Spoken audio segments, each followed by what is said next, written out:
Good evening, everyone, and thank you for joining us. My name is Mayor Tashara Jones. I use the she, her pronouns, and welcome to the Stimulus Advisory Board meeting. Before we get started with your testimony, I just want to again give you some brief remarks. So thank you for joining us, and a special thank you to the thousands of St. Louisans who responded to our call for input.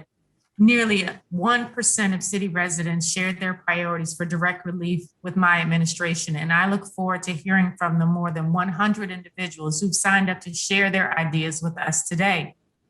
I'm also deeply grateful to the Stimulus Advisory Board members, or SAB members, helping guide our city through this pivotal moment, and for the energy and insight which they brought to this work. The Data and Evaluation Group has analyzed over 2,500 survey responses in a wide range of different languages. The Process Working Group has driven a robust and inclusive community engagement effort, and the Direct Relief Working Group has drafted a compassionate and comprehensive initial stimulus package, which is designed to meet the critical needs of individuals, families, businesses, and neighborhoods across the city. Before diving deeper into the direct relief package, which the SAB is recommending, I want to zoom out for a second.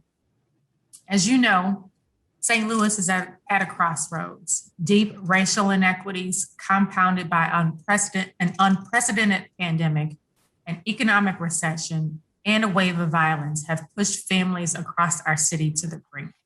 The over $500 million coming to the city through the American Rescue Plan represents a lifeline, and we have a responsibility to seize this once in a generation opportunity to transform an intolerable and unsustainable status quo.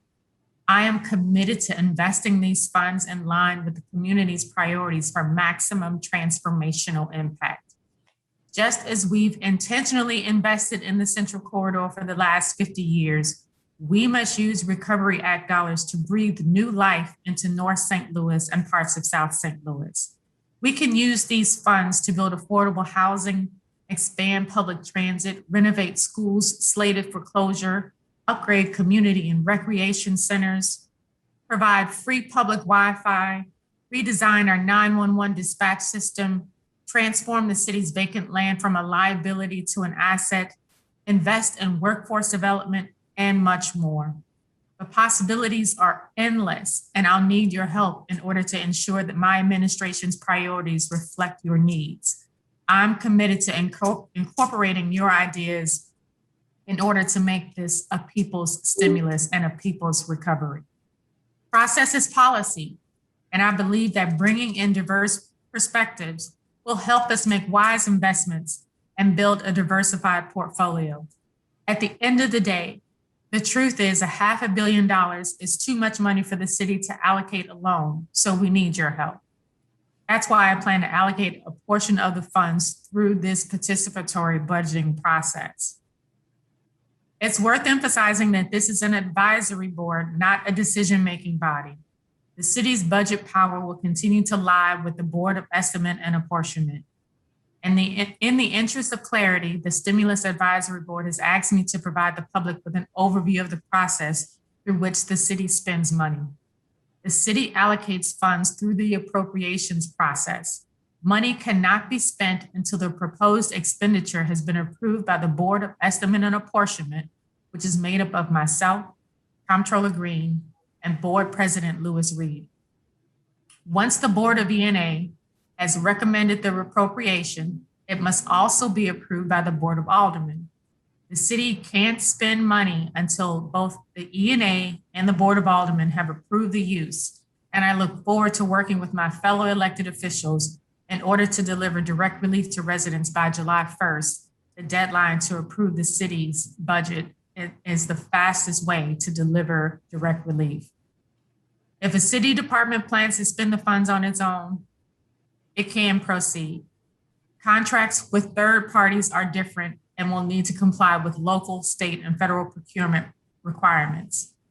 Finally, before passing the mic to our moderator tonight, the Reverend Michelle Higgins, I want to remind us that all of this body's mandate to conduct research, build processes, and provide recommendations designed to ensure that the American Rescue Plan funds are invested equitably, in line with the community's priorities, and for maximum transformational impact. To be clear, and I know the members know this, but for the public, this is an advisory, not decision-making body. Once again, I am grateful for your engagement. Thank you for attending, and we're just getting started. Michelle? Good evening, everyone. Thank you so much, Mayor Jones. Everyone, it is wonderful to have you here tonight. I want to give you some information around accessibility and figuring out how to make sure anyone who needs to see the sign language interpreters can make sure they are pinned to your screen. So if you need to see the interpreters this evening, please pin the video by clicking or tapping on these three dots on the top right of your box. And then you'll see that you need to go to the interpreter's video. And once you click those three dots and you tap on those, you should be able to see them and pin them. If you need closed captions, then you should click or tap the closed caption icon that's there with the CC in the bottom right of your screen. And then you'll be able to select whether you want the full transcript or to see subtitles. Now, I'd like to introduce you to the co-chairs of the Stimulus Advisory Board, Wally Seward and Sandy Moore. Thank you very much, Michelle. Appreciate that. Good evening. My name is Wally Seward. Yesterday, I was humbled to learn that I've been appointed by the mayor as one of two co-chairs of the Stimulus Advisory Board with Sandy Moore. This board is composed of so many outstanding individuals. I look forward to working alongside all of them. So you know a little bit about who I am. I'm a former professor of political ethics and the director of civic engagement and impact fellows for Focus St. Louis. I'm exceedingly proud to be able to call this city my home for over a decade now. I think St. Louis's potential is actually bigger than its problems, and that's saying a lot. And active local democracy is the only way we have to realize that potential. So thank you all for being here.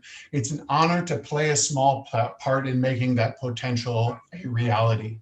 With that, please allow me to introduce my co-chair, Sandy Moore. Sandy? Well, thank you, Wally. I'm not as good as Wally. Folks out there in the audience, I'm going to read from this piece of paper I've got in my hand. But it's easy for me to say good evening. And like Wally, I'm really honored to serve as the co-chair of the SAB. The talent, the commitment, and the passion of the members of this SAB for making sure that the stimulus funds are used to make St. Louis better is invigorating. It's tough, but it is really wonderful work. A little bit about me. I'm a lawyer by training and vocation. For the last 25 years, I've worked exclusively in comprehensive community development, neighborhood rebuilding, community development financing, and now community building investing. St. Louis is my home, and St. Louis is my passion. On behalf of the members of the Stimulus Advisory Board or the SAB, you'll hear that SAB a lot tonight. I want to say that we all look forward to serving this community and this administration in the best way that we can. We will not be perfect, but we will do our level best. Toward that end, let me take just a minute to talk about the purpose of the SAB. To be clear, and as the mayor has already indicated, the Stimulus Advisory Board does not make decisions about how this $500 million gets spent. There is a process, and as the mayor said, process is policy, and that is set in place already. However, she's explained the money will need to be appropriated through the Board of Estimate and Apportionment and the Board of Aldermen. However, our role is to ensure that as proposals are formulated by the mayor's office for the appropriation process, the community's voice and lessons learned over the past year of extreme crises are heard loud and clear. To fulfill that mission, the SAB was divided into 3 working groups based on a member's expertise and interests. The first is the data working group. You've heard some reference to that. This group has volunteered hundreds, literally hundreds of hours, collecting, analyzing, summarizing, and making accessible to the other work groups large amounts of data from surveys, recent surveys, from earlier surveys, from regional social service agencies, from the general public input process. This data is what the SAB has relied on to help set the priorities you will hear about tonight. Next, there is the Direct Relief Working Group.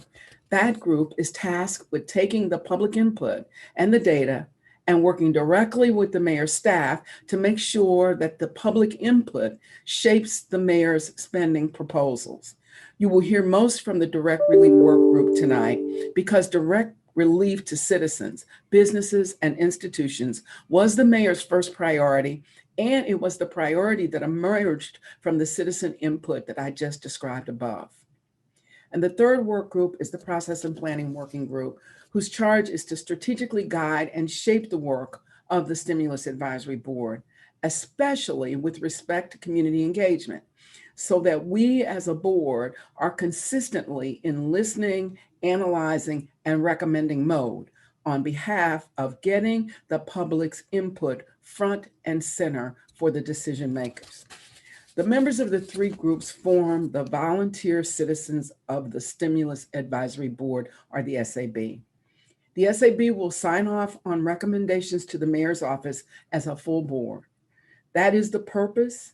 What I've described just above is the purpose, the organization, and the process of the SAB, and is the process by which we get to this first draft spending proposals.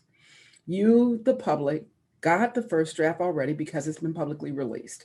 The mayor got it out there as soon as almost immediately after we got it into her hands.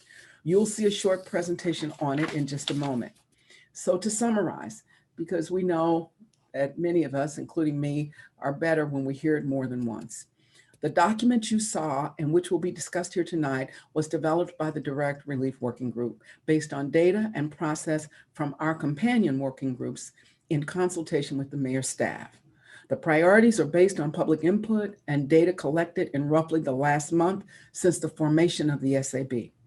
After hearing from the public tonight, the full SAB will be meeting next Saturday to make final adjustments before we officially send this recommended spending plan to the mayor as the product of the work of the Stimulus Advisory Board. And one last quick clarification. The community input process we've gone through to this point has necessarily been brief so that we can get the much needed first appropriation put together, approved, and out.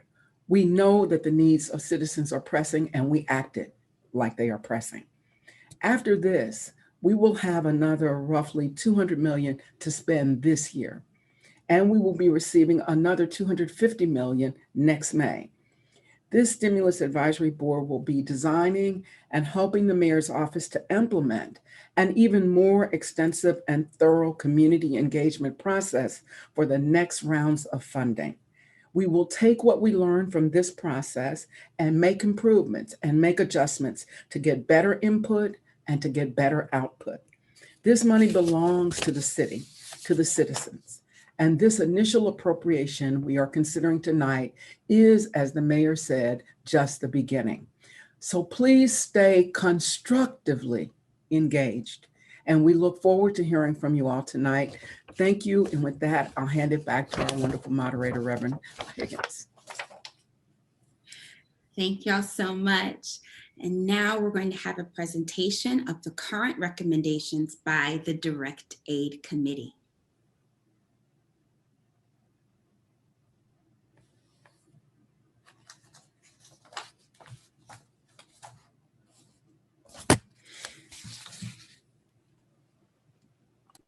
Good evening, everyone. My name is Amy Waymeyer, and it is my great honor to be with you this evening. Bear with me just a second. Okay. So tonight we will present the recommendations on the expenditure of the first $68 million in American Rescue Plan Act for the state and local fiscal recovery funds, It has been an honor to work with a team so dedicated to leveraging funding to make maximum transformational impact. Next slide. So just a little overview of what we will talk about. Number one, sources of revenue, defining direct relief, sharing the data sources and community input. We will talk about the 6 priorities that were identified, including critical health needs, housing assistance, support for unhoused neighbors, economic relief, youth jobs and programming, expanding internet access, and then finally administrative costs and planning for long-term resiliency. Next slide. So just to give you a list of the sources of revenue that make up the 68 million, we have 53.6 million from state and local fiscal recovery funds. We have 12.4 million in emergency rental assistance program. And then we have 2 million in E-rate. Next slide. So to help us level set, as a group, we first collectively defined what direct relief is as it pertained to our work. We thought it was important that we had a shared understanding. And so this is where we landed in our definition of direct relief. So these are activities that deliver rapid assistance to stabilize households and businesses most in need, system level interventions to be implemented with subsequent rounds of funding to create a more resilient STL in the face of future crises.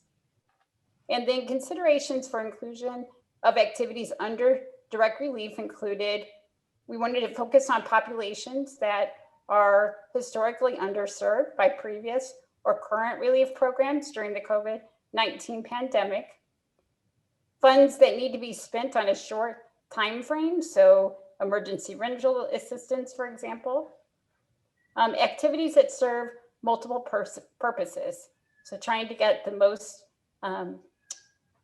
bang for all of our dollars spent, and then select pilot activities with the potential to set up longer term programs, and existing capacity within the city government and or via community partners for program administration, and finally, community input and other data reflecting community needs. Next slide. So it's important to understand, and this, Sandra did a great job of pointing this out, that each priority is driven by community input from multiple data sources. So those data sources include your voice from the direct relief community needs assessment surveys. It also included community requests for services through 211 requests, mutual aid requests, and CARES Act requests. And then finally, the St. Louis City equity indicators. So lots of data went into identifying each of these priorities. Next slide. So based on the first priority, based on the data, our first priority is meeting critical health needs. And just a few statistics. We know that those already living in the margins have most severely been impacted by the public health crisis and the resulting economic fallout. We know that 4 in 10 adults reported symptoms of anxiety and depression during the pandemic. 28% of city residents have completed vaccinations, which shows that we still have a ways to go. And rates of community violence have increased throughout the pandemic, which 2021 is already outpacing 2020 for homicide rates. Okay, so next, oh, I got it here. Okay, so the priority 1, funding recommendations. Let's go back one slide. So the Stimulus Advisory Board Relief Subcommittee recommends that money be allotted toward mobile vaccination clinics, public education, and community canvassing efforts to increase vaccination rates in low-income communities.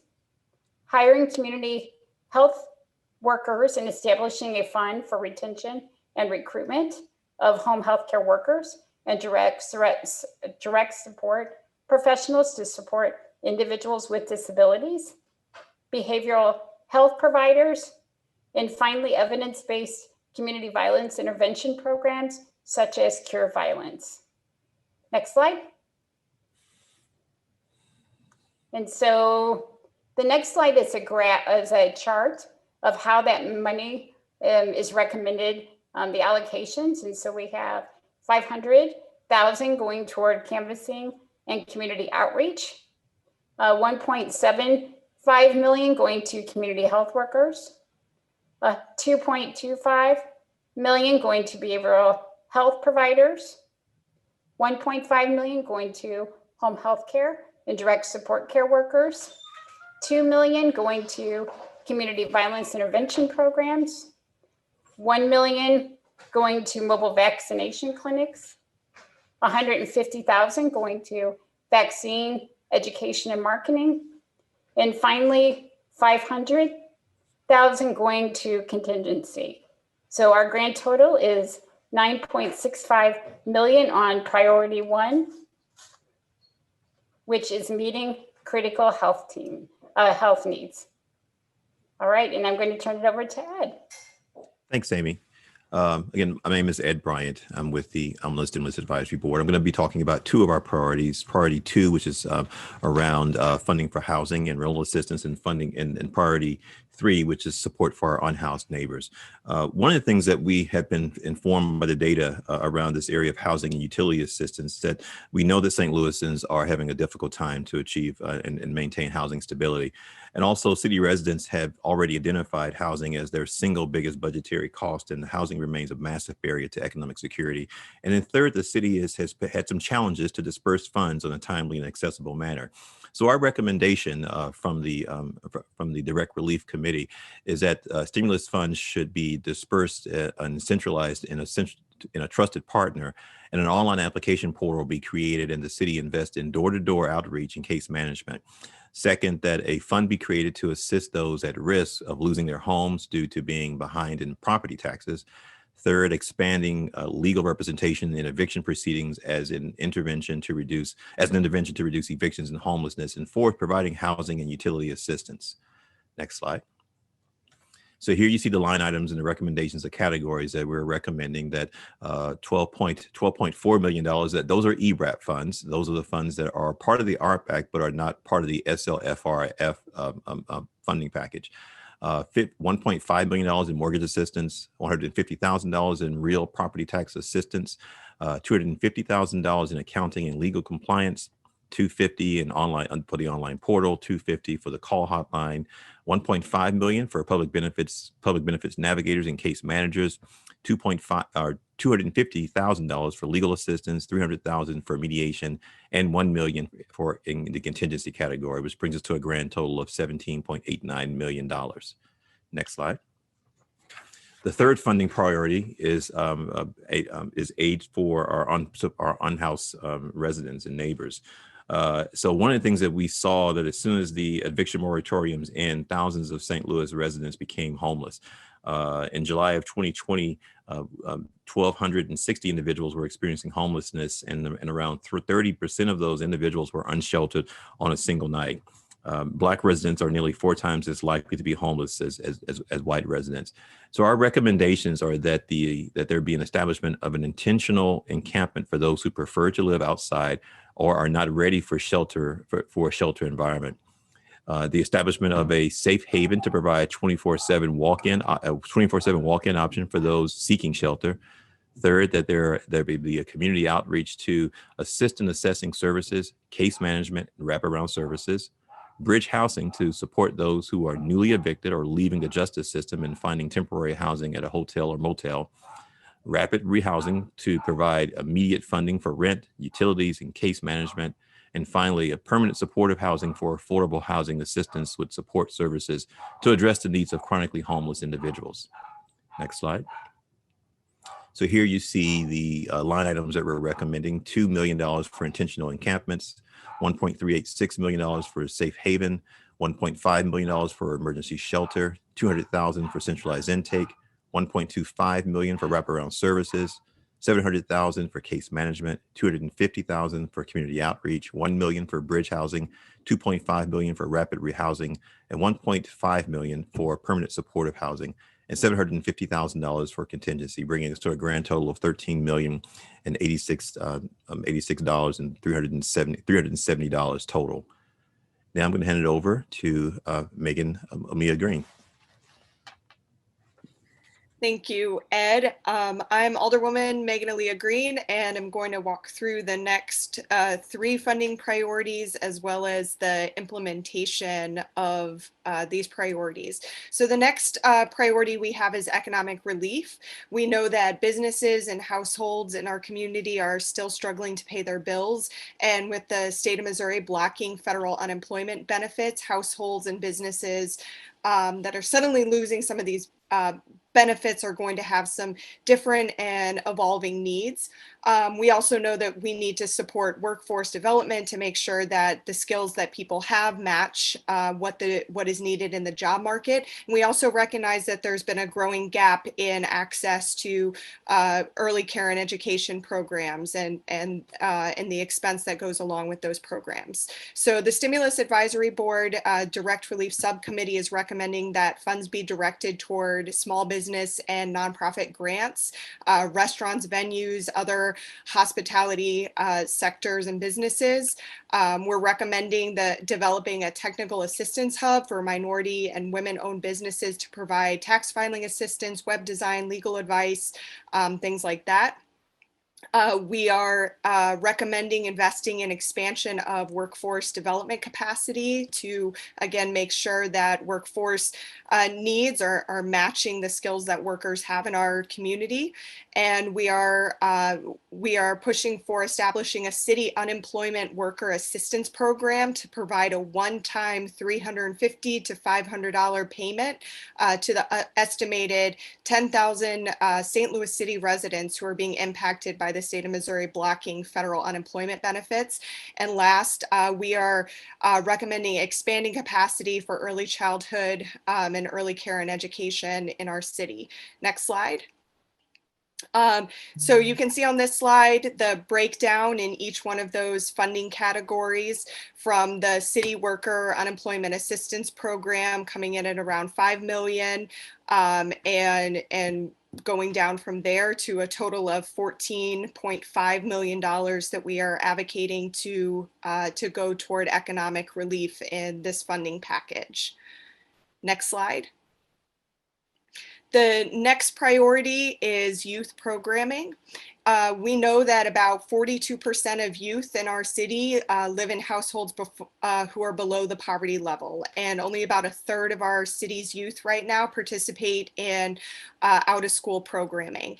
And so we need to figure out ways to engage our youth in other ways. And some of the ways that we can do that is through summer youth programs, through jobs programs that expand beyond the summer, and through expanding opportunities that exist at our rec centers. So we are wanting to expand partnership with St. Louis Public Schools, and the Stimulus Advisory Board Direct Relief Subcommittee is recommending that we fund summer youth programs and summer youth jobs, that we expand youth programming that is at our recreation centers and create programming that is focused on a variety of different areas to entice more kids to want to participate in that programming. We're advocating and adding social workers to our rec centers to address some of the ongoing behavioral and mental health needs of young people that we've only seen get worse throughout the pandemic. We want to make rec centers access points for vaccination efforts, especially as more of our youth are eligible to receive the vaccine. We want to support the Gateway Go program, which provides free public transit to youth so that they can access recreational activities and youth jobs. Next slide. So we're advocating a total of $4.6 million be allocated to all of these different areas to support youth programming, ranging from $1.5 million for summer youth jobs to $250,000 to be able to support the Gateway Go program, and a little over $400,000 to be able to reinstitute the midnight basketball leagues that used to exist in the city of St. Louis. Next slide. And the next funding priority is expanding internet access. We know that a lot of folks in our community were caught really off guard at the beginning of the pandemic when they were sent home from school or sent home from work and didn't necessarily have access to connect with school online, connect with work online, or even connect with vital information about the pandemic if they didn't have access to the internet. And so the Stimulus Advisory Board Direct Relief Subcommittee recommends dedicating resources first to mapping the digital divide better so that we can understand how these disparities exist in our city and where they exist, and then employing a two-pronged approach to addressing this divide. We want to work in partnership with St. Louis Public Libraries to expand access to devices such as phones, tablets, routers, other devices such as that, and establish and expand public access or public Wi-Fi access points in our parks across the city, and make sure that we are giving priority installation to parks and community centers that are located in areas in our city that have that are in that digital divide and that have less access to the internet. Next slide.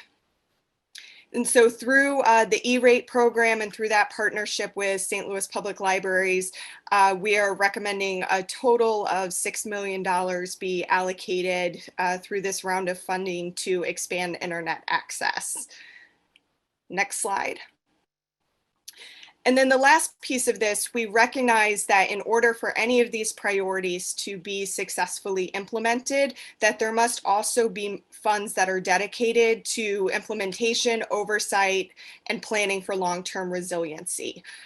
We know that a lot of the programs that we are funding today are small scale in proportion to what the need is in our community, and that if the long-term goal is to make sure that we can weather other catastrophes like another pandemic in the future, that we must be building out systems level changes in the future.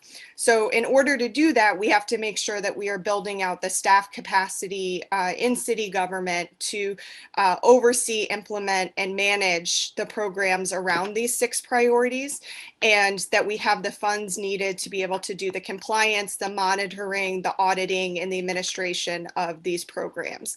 And then last, be able to invest in that long-term planning for the next round of funding so that we do those systems level changes when it comes to building out critical infrastructure like childcare, like public transit, like affordable housing, some of those bigger picture funding needs that exist beyond the $68 million that we have available today. Next slide. So for that, we are advocating a total of $2.3 million to be allocated to build out that staff capacity to make sure that we can plan for using this next round of stimulus money wisely, and can also oversee and implement this round of stimulus money effectively. Next slide. And then just a summary of everything that we've talked about today, 1 through 6, plus our administrative costs. We have a total of $68 million that we are allocating today through the 3 funding sources that we outlined at the beginning: critical health needs, housing assistance, support for our unhoused neighbors, economic relief, youth jobs, and expanding internet access. And that's it from the Direct Relief Subcommittee. Thank you. Thanks, everyone. And thank you all for hanging in and listening to this comprehensive list of recommendations. Now it's time for us to head into the segment of public testimony. Now, we have had a very enthusiastic response to our call for testimony today. So we have a huge thank you that goes out to everyone who registered. Speakers will be called on to speak in the order in which they registered. It just seems to be the easiest and most fair way to do it. I know there's a million ways to do it, so please bear with us as we figured out this process. Now, we do have more speakers than we have time for, and so we've extended the end of tonight's testimony period from 7:30 p.m. to 8 p.m. to try to get as many people in as we can. If you've registered to testify, but we don't get to your turn before 8 o'clock, we are going to email you with an address to please send your testimony in written form. A few important announcements before we start calling roll. Tonight is a listening session. You may have come with questions, and we do want to hear those, but we want you to know that we are trying to listen only this evening, as the mayor said when she introduced us. So we are not necessarily going to banter and engage. So please know that even though you have 3 minutes, you don't need to take it all. If you're coming with similar questions and comments as you've heard, or maybe even typed in the chat a little bit, don't hesitate to shift your comment to focus on something else that you wanted to say. We want to be courteous of people who have similar ideas and try to diversify the things that we're bringing tonight, because there's not much time to get everyone in. We're so thankful for your enthusiastic replies to this request for comment that we want to give everyone tonight a chance to give their opinions. So we're accepting comments via a digital audience polling system called Mentimeter. The best way to access that is to point any browser on any device to the website menti.com. That's MENTI.com. Once there, you'll enter the code 34749002, and that will give you access to comment. These pieces of information I just said are also going to appear in the chat. Before I continue, I want to remind you that if you need to see closed captions, please click or tap on the closed caption icon in the bottom of your Zoom window and select whether you want to see subtitles or the full transcript. And if you need to see our sign language interpreters, remember that when you locate their view boxes, click on those 3 little buttons and click pin. But there are 2 interpreters who will be taking turns, so please make sure you can pin them both. Now, we will go in the order of the manner that people have registered. You have 3 minutes to speak. And this is the same testimonial practice that's been used by the Board of Alders and the Board of Estimate and Apportionment. To be fair to everyone, we will have to mute folks who go over time. So go ahead and forgive us on the front end. Maybe that's why they had a reverend be the moderator. You can get mad at me. It's kind of my job for people to get upset.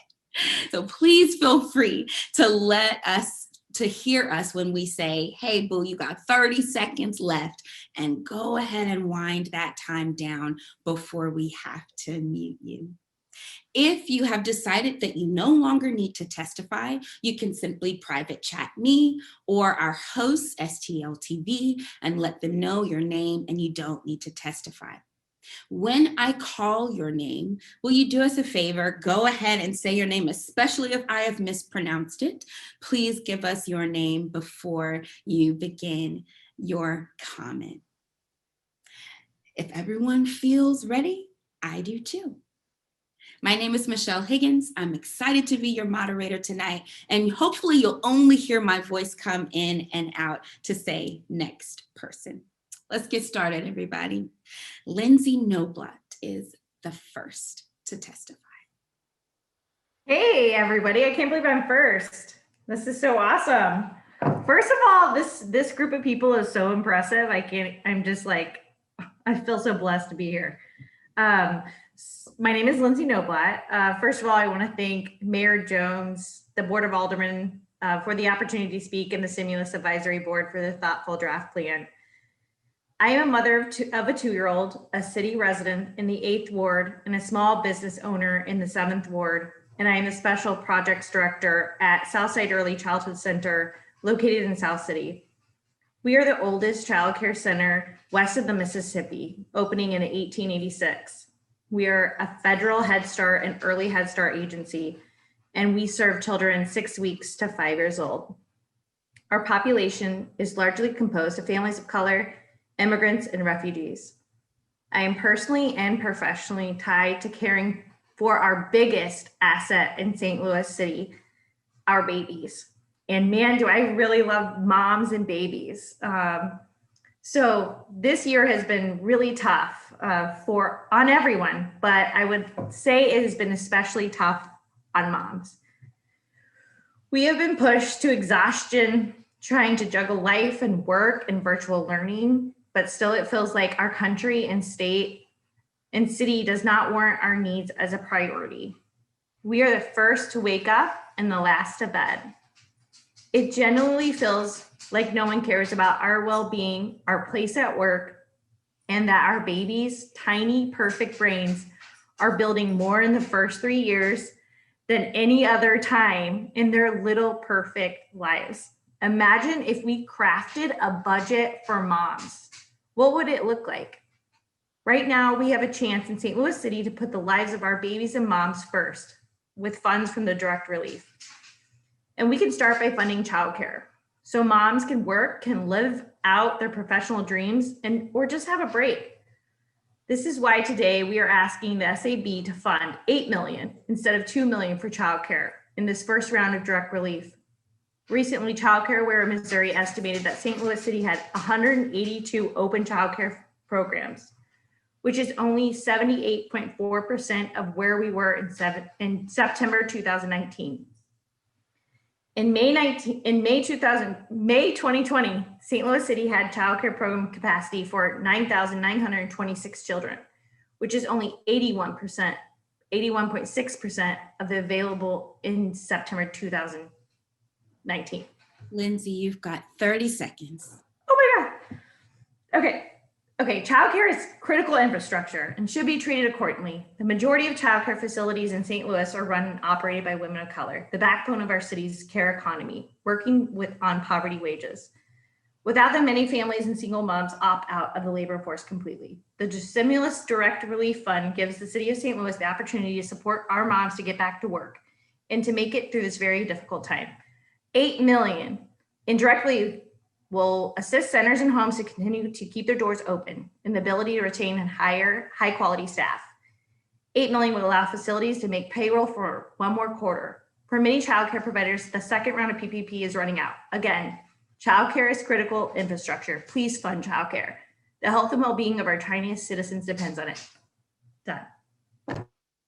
Thank you so much. Thank you, Lindsey. As a mom, I feel you, girl. Lisa has agreed to email her testimony, so let's make sure that she gets info. Next up will be Valerie Gary. Valerie, are you with us?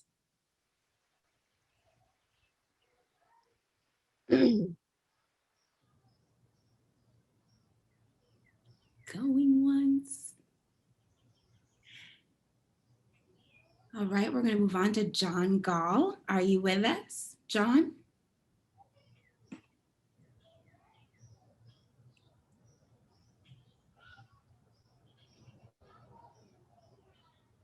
Okay, well, some of y'all that registered. John will be ready in just a minute. John will be ready in just a minute. All right. See, now Lindsey's like, I could have taken my extra 30.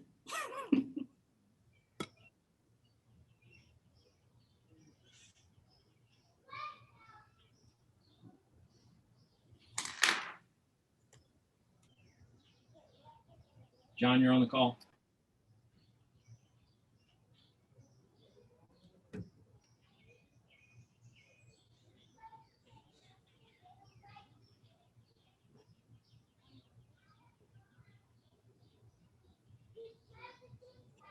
Hey, John, if you're ready, you can go ahead and speak. I'm trying. Thank you. I was redirected, so it took me about a minute to get reconnected here. Well, thank you very much. I appreciate the mayor and her staff, as well as the SAB, for pulling this together this evening. As most of you on the panel probably saw a couple of questions I put out there with regards to priority number one. I think it's wonderful that you've thought hard and long about the issues of community health workers. I think they're instrumental in dealing with a lot of the issues that came up since COVID, but certainly prior to COVID as well.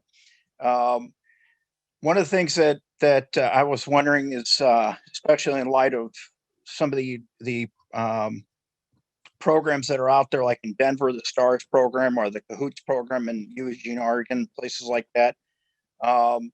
They're crisis intervention teams that basically create a buffer between those who are in mental health crises on the street versus sending police or firefighters in as first responders to those incidents. It would be interesting to see if you all have considered implementing a program like Cahoots.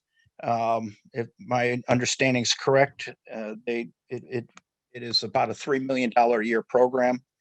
Heard and read a lot about the different programs through out the different cities in the United States where this type of intervention has become successful and shown positive results.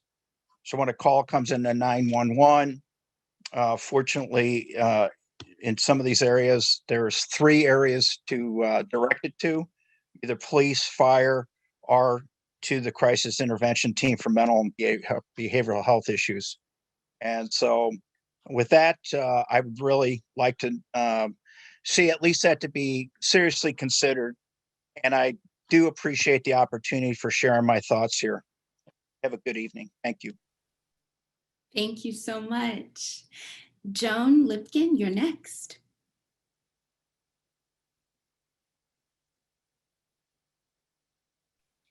Joan, you're on mute. We can't hear you. How's that? Good? There we go. Hi, I'm Joan Lipkin. I'm a theater maker and educator. I'm also a specialist in community-based work and civic engagement. I want to thank Mayor Jones and the advisory board for the enormous efforts and also for the opportunity to speak with you tonight about the quality and the importance of the role of the arts in our quality of life and recovery efforts.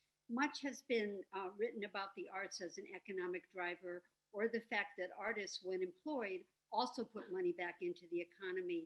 So I'm going to speak instead tonight about the importance of how we can contribute and participate in this essential and necessary reset to a more equitable St. Louis.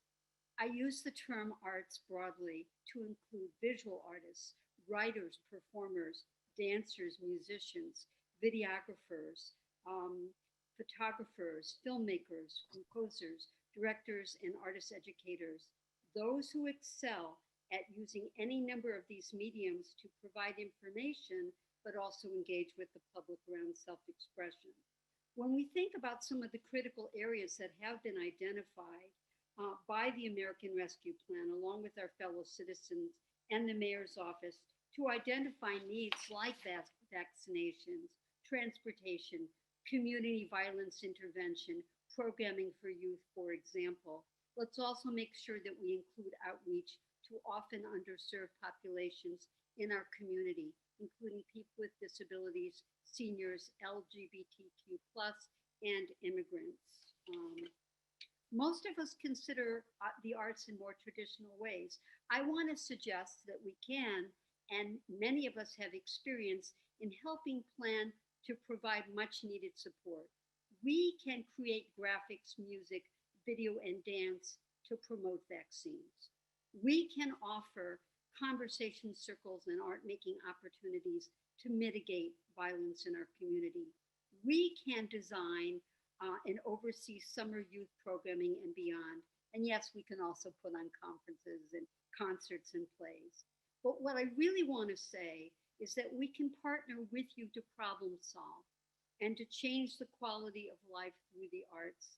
Most significantly, through our shared imaginations, we can provide much needed hope for a more equitable St. Louis. I'm so honored to be here, and I'm very, very grateful for all of your work. Thank you. Thanks so much, Joan. Farrakhan, you're up next. You ready?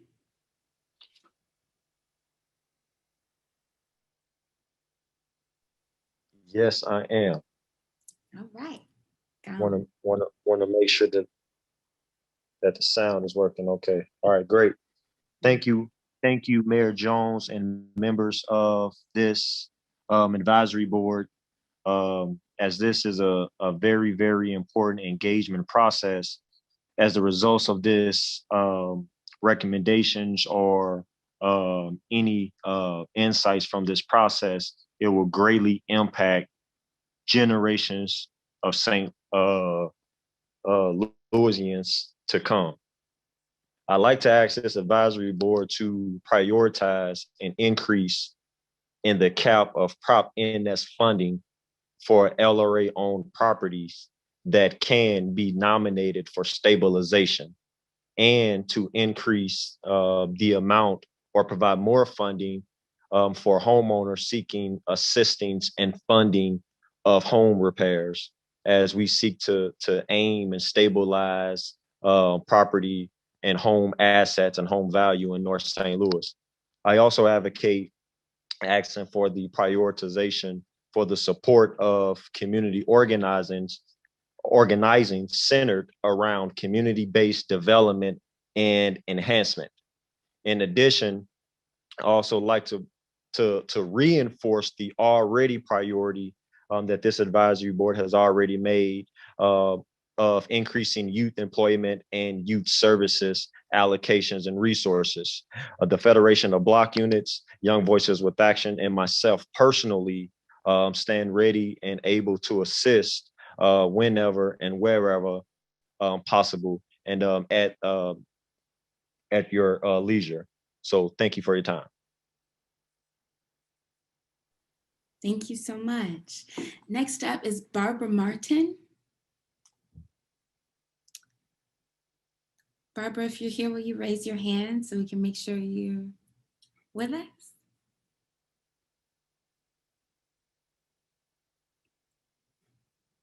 All right. Well, let's move on to Verilene Long. Please correct me if I mispronounced. Verilene, are you here?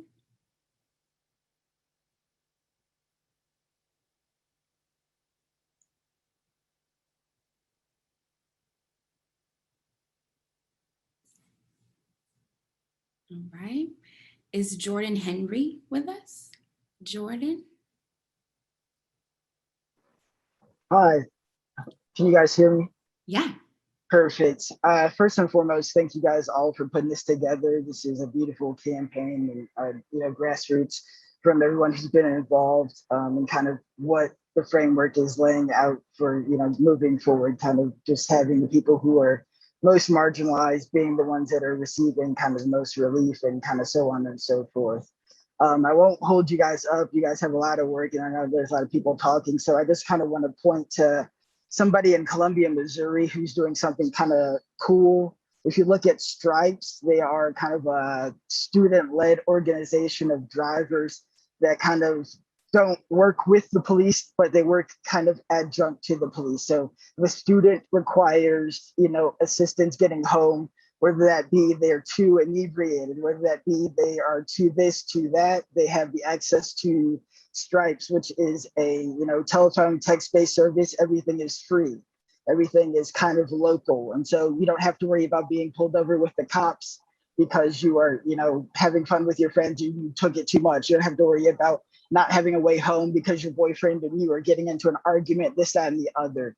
It kind of, allows people to get home safely, and it kind of allows people a resource to kind of move forward safely, knowing that, at any time, if they need to leave a situation, they can order something that's not an Uber.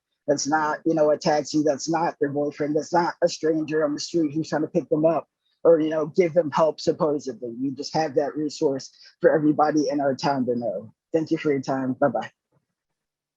Thank you, Jordan. Tanisha Batty, are you with us? You're next. Can you guys hear me? Yes. Good afternoon. Well, evening. Thank you. My name is Tanisha Batty. I am a owner, director of a childcare facility, and I am advocating for more funding to help the child care industry itself. Myself and 183 childcare owners, we are essential workers. We are essential workers. We have to make that clear. We are essential workers. We have to work so other people can work. We also have to provide a quality living, wages for our staff. We are advocating for 8 million.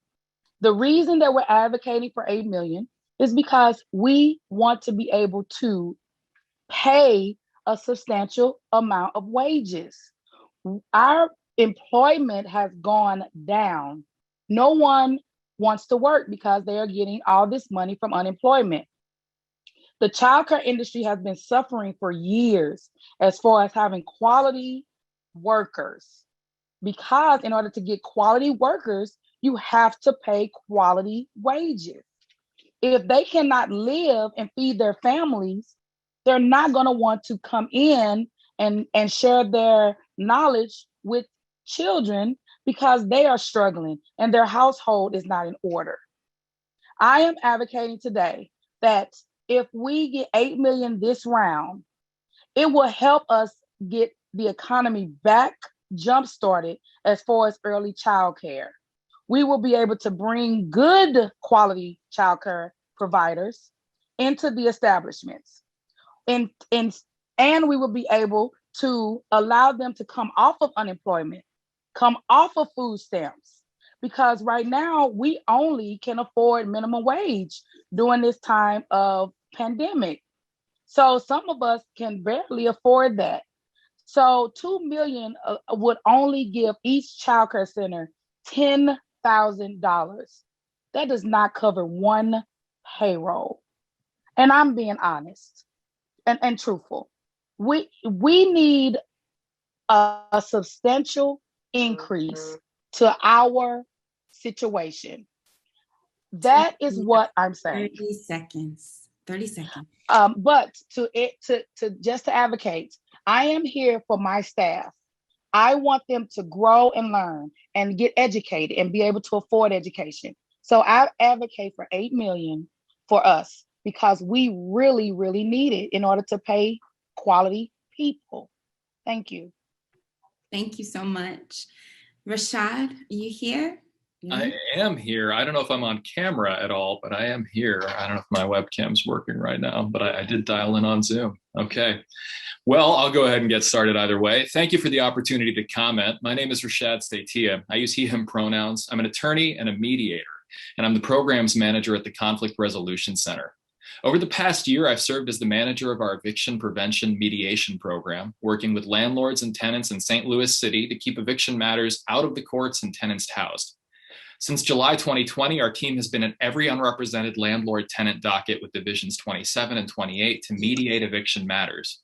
In court and out of court, we have worked with individuals struggling to navigate the complexities of the legal system, the evolving eviction moratoria, and a system of aid and support that often left people wondering who was there to help them.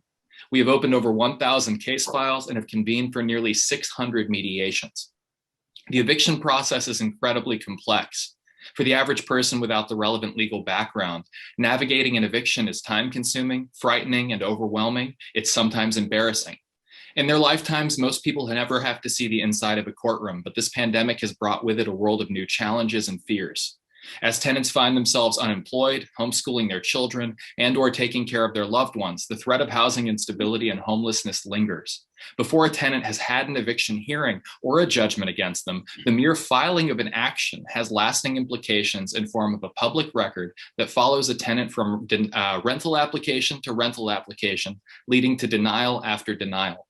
For smaller landlords, eviction can be equally overwhelming, deeply personal and fraught, extending far beyond a tenant's unpaid rent. These landlords rent to their neighbors, their friends, or their family members. They lease out their old homes or units downstairs from their own. They have bills, taxes, and financial obligations to banks and others who depend on them. Through our role as mediators, we focus on rebuilding trust and opening lines of communication.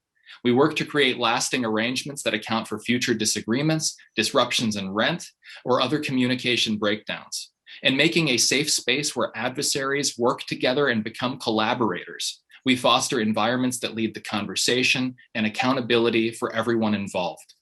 We've seen that discourse leads to more discourse. When people work together to do something like completing a rental assistance application, they become vested in common goals.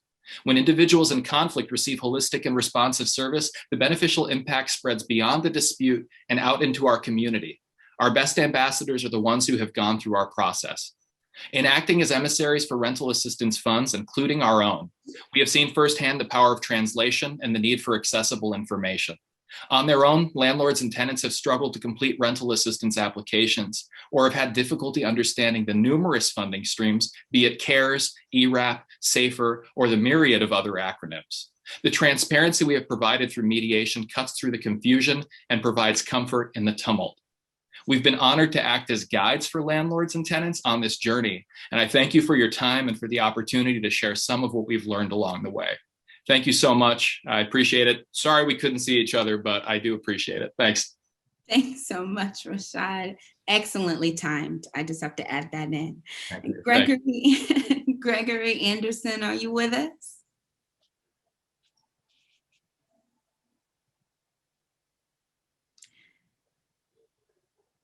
All right. Bolanle, are you with us? Yes, you can hear me? Yes. Great. My name is Bolanle Ambunije of UNI Rise, an education and training company that solves Black American problems at school, working in the community. Thank you for this opportunity to speak, and thank you for listening. I want to highlight an aspect of mental health that gets largely ignored, and that's parent education.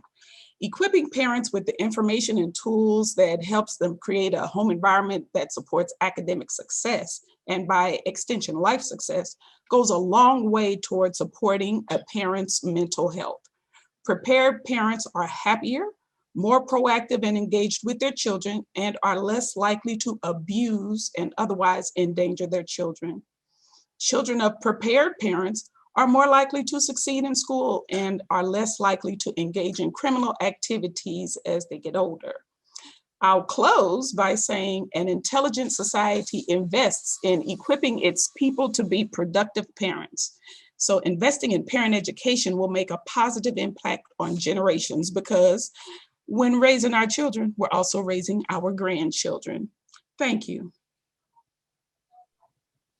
Thank you so much, Bolanle. Lisa, are you ready to speak? Lisa, yes. All right. Good evening. Thank you, Mayor Jones, and congratulations for this opportunity to speak. And thank you to the Stimulus Advisory Board. My name is Lisa Shear. I'm a mother first to 3 children, and I'm a child care director in the Second Ward in Baden, Missouri. Our child care center, Baden Christian Child Care, has been in operation for 22 years. We serve children ages 6 weeks to 12 years old. Our population is largely made up of families of color, families that are disproportionately underserved and often overlooked in our area. A lot of times it feels very lonely in Baden. Again, we're overlooked a lot. And even before the pandemic, there were lots of high needs in that area, and it just seems to have exploded after the pandemic. And a lot of times it feels like that we as childcare providers are their only lifeline. I know I only have 3 minutes, but I wanted to share a quick story of just one story I could tell you about almost all my families. I have a single mother that attends my childcare center. She has 5 children, including a grandchild that lives with her that she helps raise. This particular mom does not have transportation, like many of my families. And because of that, she has to get a bus to get to work. During the pandemic, her children were at home. She had to stay home to help with the children. She lost her job. We live in an area that's considered a food desert. She wasn't able to get to food. She had no access to PPE, no internet access for her children. You could just see where this is going, a snowball of effects. And Lisa, you have 30 seconds. The point is that a lot of times we are the only lifeline that they have. And for childcare providers right now, we're closing. And if childcare continue to close, then who will be that lifeline and who will help them with that? Right now, we need direct relief in order to stay afloat. And we're asking for $8 million that will help just get us through the next several months. Thank you so much for your time, and I appreciate it. Thank you. Napoleon, are you with us?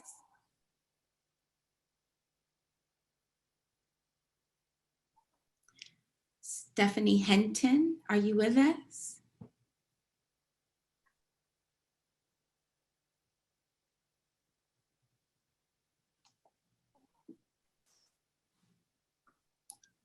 Vanessa Hopkins, if you're ready. All right. Julia Allen. I'm here. I'm here. All right. Okay. I want to, first of all, thank Mayor Jones and the board for listening to what I have to say. Mayor Jones, I'm that little old lady with the cane that seems to be stalking you at every meeting that you go to. I also what I'd like to advocate for is $2 million to be included in the human services budget. And the reason that I'm asking for that is because of the aging population. A lot of the money is going to a lot of different things for childcare and things like that. However, the aging population is also part of that. And a lot of times the aging population has the hardest time to access services. You already have one agency with the city of St. Louis that does excellent work. They're well organized. They know how to do outreach to people, and that's the St. Louis Area Agency on Aging. And if many of you don't know, their funding has been cut by the state. They provide services to older adults, 60 and older, and the disabled. And they encompass all the things that you have on your list: the housing, the rental assistance, the mortgage assistance, and food. Their food program, their home delivered meal program has been cut by the state. The other thing that I want to advocate for is for when you're allocating this money, you have to remember those people who are older adults who are on a fixed income. They may receive Social Security, but sometimes their Social Security makes them over income for a lot of these programs that a lot of people are advocating for. And I found in my work of 20 plus years working with the aging, a lot of the middle class or the people just above poverty, I put it that way, they need the same services and the same help that everybody else does. I've done this kind of work on the state level and locally. I've been out, I'm an advocate for older adults. I I've seen all kinds of situations, the homelessness, the non-able to be, pay your utility bills when it's 90 degrees outside and the utility. 30 seconds. I am done. Thank you. Thank you. Vanessa Hopkins.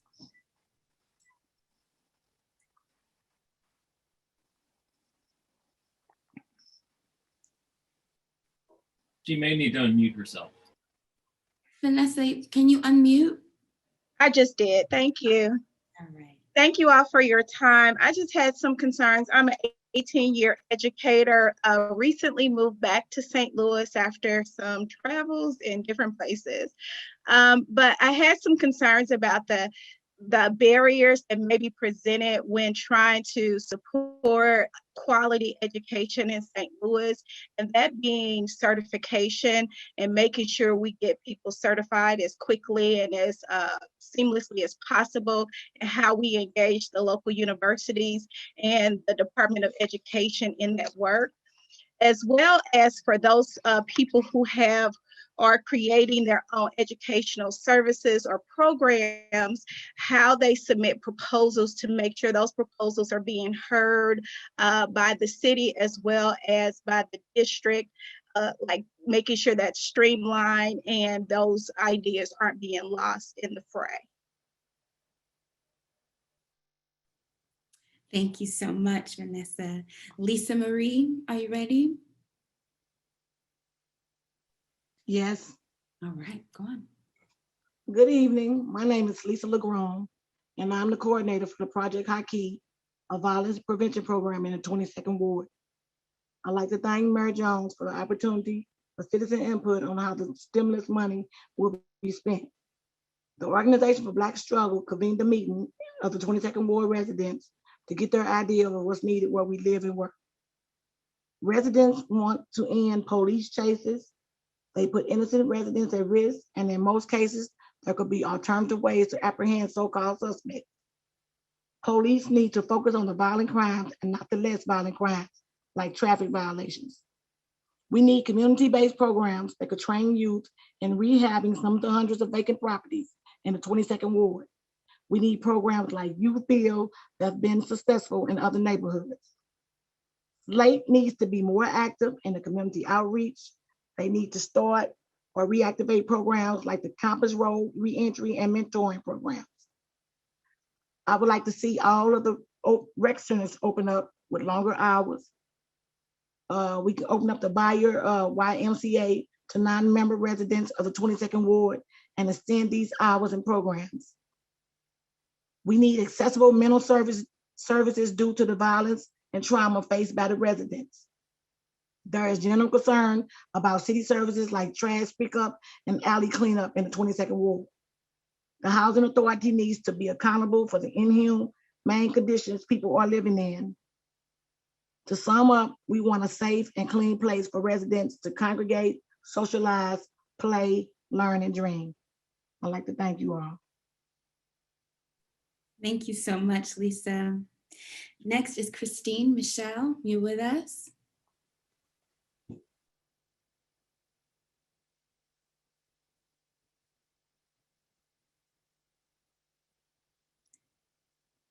All right, is Nicole Nelson here? Nicole?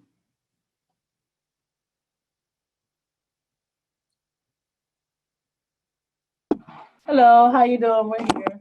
All right. Come on. Come on. Hello, I'm here. Go ahead. Yes, so my name is Nicole Nelson. I'm speaking on behalf of Tag Poetry as well as from the Heart of Ministries. My business partner is here with me as well too. Her name is Chastity Smith.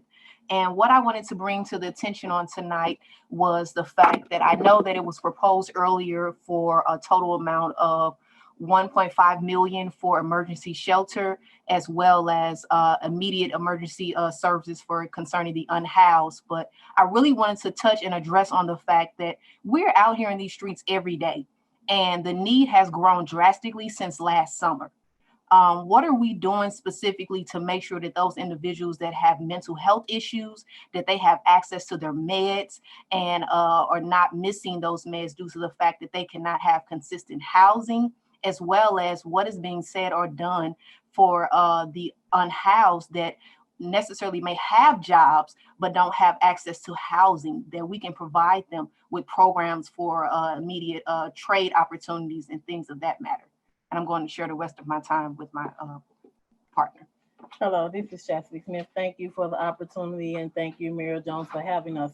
My concern is that meeting their needs on the streets and going out helping them, how can we get better or easier literacy to understand to get certification to become an emergency shelter for the unhoused, and that will increase the number of people we can pull in off the street and provide them long-term with resources that can help them become productive citizens in society again, whether that be rehabilitation, trade schools, job readiness, credit repair, and things like that. It's one thing to feed them and clothe them and house them, but we need to look at transitional programs, more of them, that transition them into longevity success.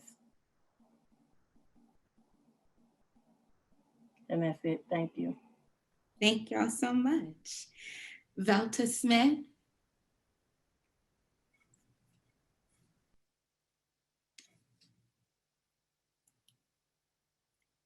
Is Emma Crocker with us?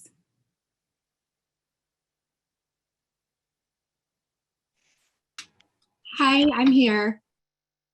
Sorry, can you hear me? Yes. Oh, perfect. Okay. Good evening. Good evening, Madam Mayor, Advisory Board, and fellow St. Louisans. My name is Emma Crocker. I have a doctorate in nursing practice focused in population health from the University of Missouri, St. Louis, and I work as a registered nurse at CHIPS Health and Wellness Center. CHIPS Health and Wellness Center is a free and charitable clinic for the uninsured and underserved, where they can access affordable health care and social services to promote the continued development of a productive, healthy community. CHIPS Health and Wellness Center has provided safety net medical services and behavioral health care to low-income, uninsured residents of the St. Louis metropolitan area since 1990 at its North Branch location. Throughout COVID, CHIPS has continued providing those medical services and supporting the many St. Louisans that lost their jobs and in turn lost their health insurance. But even under the best of conditions, the target population that CHIPS serves has little access to preventative care, mental health counseling, social services, dental care, nutrition services, public health nursing services, health education, and medications. This population also lacks coordinated and integrated case management and adequate support for chronic disease maintenance. 30 years ago, Mrs. Judy Bentley founded this nurse-managed community clinic. For decades, CHIPS Health and Wellness Center has focused its efforts on providing those essential healthcare services and coordinating community health outreach events, including COVID vaccination events, for those in the community who have often been structurally barred.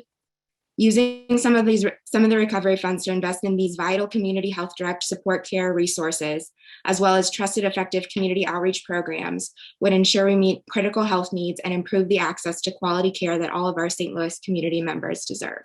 Thank you. Thank you so much, Emma. Shekinah, are you with us?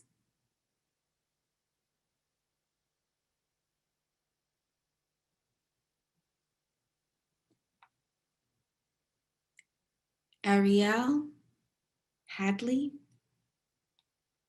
are you with us?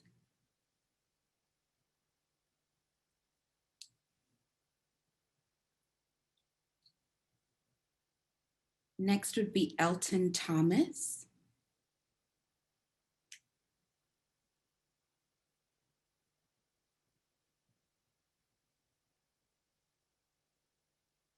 Then Roman White.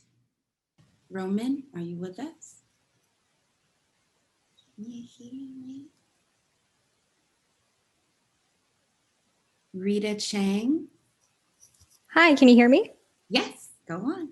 Excellent. Mayor, advisory board members, thank you so much for the opportunity to speak tonight. My name is Rita Chang, and I'm the program manager for the Immigrant Service Providers Network, ISPN. We're a coalition of over 40 agencies and individuals who are direct service providers and community advocates of immigrants across the St. Louis region. I'm here today to urge you to prioritize direct cash assistance for immigrant families in St. Louis City.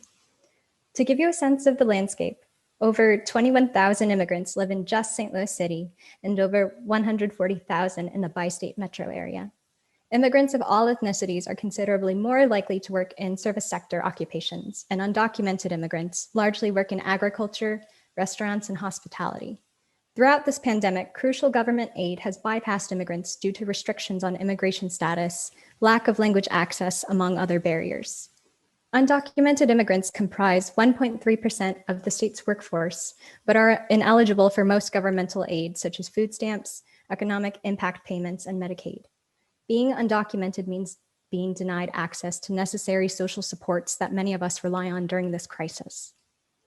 In St. Louis, no government-sponsored funding opportunity has been aimed at addressing economic insecurity for immigrant families. 1 year ago, the ISPN, along with local funding partners, created the Immigrant Family Emergency Response Fund, a direct cash initiative aimed to provide immediate economic support of $500 to immigrant families who had been experiencing economic disruption and had been excluded from governmental relief efforts during the pandemic. The purpose is to get money directly into the hands of residents so individuals can address their own needs, affirming their own agency and dignity. To date, we've been able to serve 731 immigrant families in the region. And I bring this up to say our efforts have been necessary, but insufficient, and we need the city to prioritize direct cash assistance for immigrants. In a recent survey of almost 1,000 immigrant families in St. Louis who are excluded from current governmental aid, 97% reported experiencing economic income disruption, 98% reported difficulty paying for rent, utilities, and food, and 83% reported not receiving cash assistance valued of $500 or more this year. Throughout the operation of this initiative, 1 year later, a pattern that has emerged is an ongoing need for additional cash assistance and available relief regardless of immigration status. Rita, you Cities, have 30 seconds. Thank you so much. Cities such as Seattle, Chicago, and New York have been aware of this gap in service and have worked with local nonprofits to disperse funds directly to immigrants. St. Louis City needs to use these funds to affirm the dignity and agency of all by making direct cash assistance accessible for immigrants. Thank you. Thank you so much. Let's go back to Velta Smith. Velta Smith, are you with us?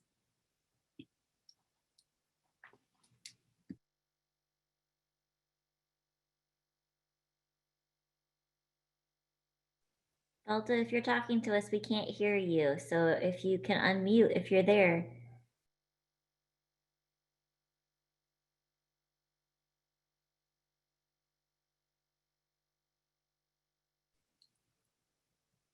Okay.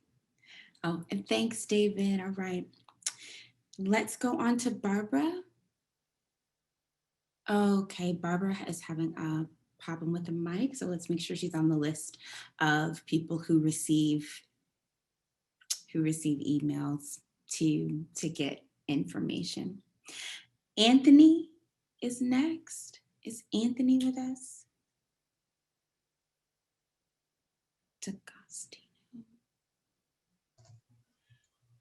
That's Anthony D'Agostino. D'Agostino, thank you.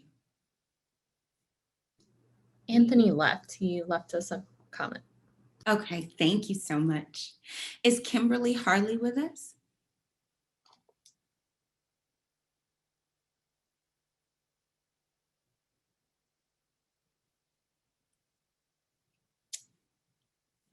Then next would be Danielle Jordan.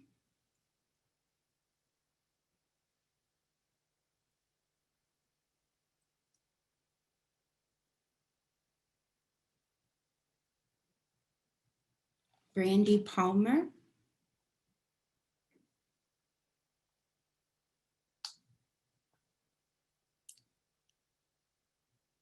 All right, Zachary White.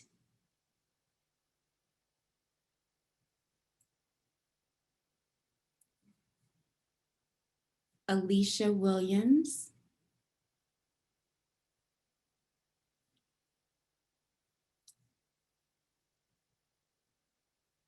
Next would be David Alter.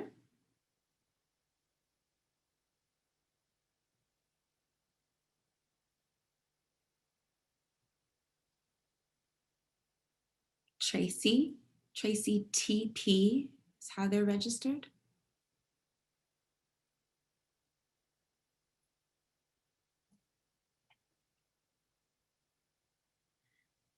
Then Loretta Ford.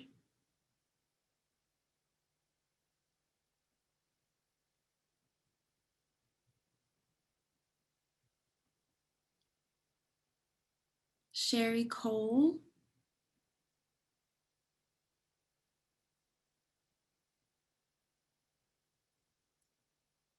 Rhonda Jones.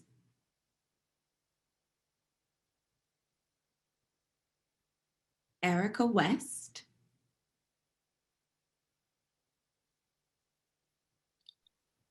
Jabron Jones. Can everyone hear me? Yes. All right. So I want to thank everyone for at least letting me come to testify. I'm the executive director of a company called, a nonprofit called HOSCO, which also runs the North Sarah Food Hub. Much of our work has to do with distributing food to those in need, mostly seniors, but also single mothers, families, and homeless. And so I didn't see anywhere in the proposal where it specifically outlined food access, but our organization is focusing on entrepreneurship and food access. So most of our work tends to center around training individuals and teaching them how to produce food products that can be sold in the marketplace to generate income for their families. And we also distribute meals throughout the North City, North County, South City, South County, Fenton, Baldwin areas on behalf of 211, St. Louis Housing Authority, St. Louis Public Schools. And we've created a system of not only producing and distributing the food, but also providing entrepreneurship training for that economic empowerment and food access. And so we support over 20 different agencies. So in essence, we're serving as disaster relief for tens of thousands of residents. And our work alone accounts for about $1.6 million of an annual budget. This is not the work that we originally set up to do, but because of COVID, all of our work has centered around providing food specifically for COVID. And so I think, with that being our annual budget, I don't know what the numbers are in terms of food, but I would imagine that it would need to be much higher. We handle not only the growing of the food, the production of the meals, and also the distribution of food. So we don't actually serve as a food pantry. Our work is unique in itself because we actually make the meals from scratch, package the meals, and distribute the meals ourselves. And we work with local residents to help distribute the meals as well. And we provide jobs. Right now, we're supporting over 26 individuals just to do this type of work. So I'd like to see a specific effort that just that focuses also on the food access, making sure that we're not just providing funds to food pantries. A lot of times the money that goes to the food pantries and the food that comes from the food pantries help to sometimes exacerbate the problems of health of individuals that are living in the community. So if they have diabetes, high blood pressure, and things like that, it doesn't make sense to be providing them foods that are rich, like high in sodium, canned foods and things like that. So yeah, so I would say I don't know if the food was wrapped in some other type of services, but I'd like to see. We've reached time. Thank you. Thank you. James Ross, James Roos, be with us? It rhymes with goose. Can you hear me? Yes. 50 years ago, I graduated from Concordia Seminary here in St. Louis. And by that time, I'd made a decision that I wasn't very good at preaching, Miss Higgins, or Reverend Higgins. And I was going to be a rent man, essentially. It started with something called Neighborhood Enterprises. That organization repaired and managed lower cost rental housing. In 1990, we created another organization called Sanctuary in, not from, Sanctuary in the Ordinary, a not-for-profit that owned rental housing. In 2018, those two entities were sold or given to other individuals. In the last 3 years, we have revived Sanctuary, and I emphasize the word in, the ordinary.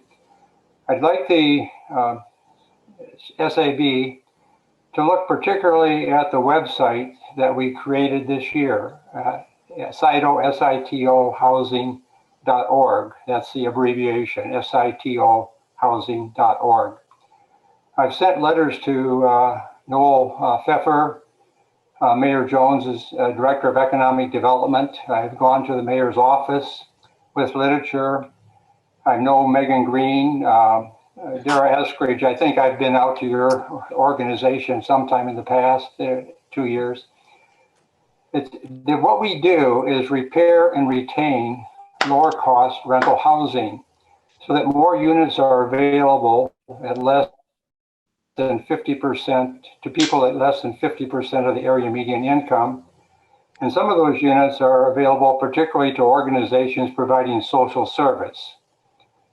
My appeal is really not for this level of emergency services. My appeal is to what I think you call the Process and Planning Working Group. This is long-term planning. This year, our organization, just this year, 2021, we've raised $268,000 in donations or interest-free loans from private individuals.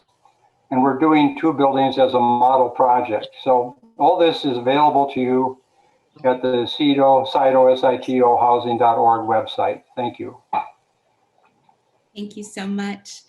Velma Bailey, you're next. Good evening. Thank you so much for giving me this opportunity to present before you. Thank you, Mayor Jones and the members of this esteemed committee. I am here to talk to you about investing in the youth infrastructure in the city of St. Louis. In 2011, I founded a not-for-profit that started a summer day camp in Fairground Park, and it was in response to a boy in our neighborhood getting shot and later pronounced dead getting off his school bus. Our camp has grown over the last 10 years, and it has been staffed primarily with volunteers from our community. And when we have had paid staff, they have been supported by the St. Louis Agency on Training and Employment and STO Youth Jobs. We have made a major commitment to our community. We have taken a small piece of space in Fairground Park, and we have created an oasis. Our children are able to swim every day because of the fairground pool. They are able to go from the Post-Dispatch Lake to Robertsville, out to Quiver River Park, to the Riverlands. We're out in St. Charles. Our children, as you know, live in a food desert. They suffer in zip codes with the highest incidences of the most violent crimes, and they face severe challenges when they try to leave our community to get access to resources in this region. Because of our agency, we are able to help our young people get equitable access to resources in this region. Our schedule is challenging from 8 o'clock in the morning to 4. And because our schedule challenges our youth, we're able to challenge the institutions in this region to meet the needs of these children in a very meaningful way.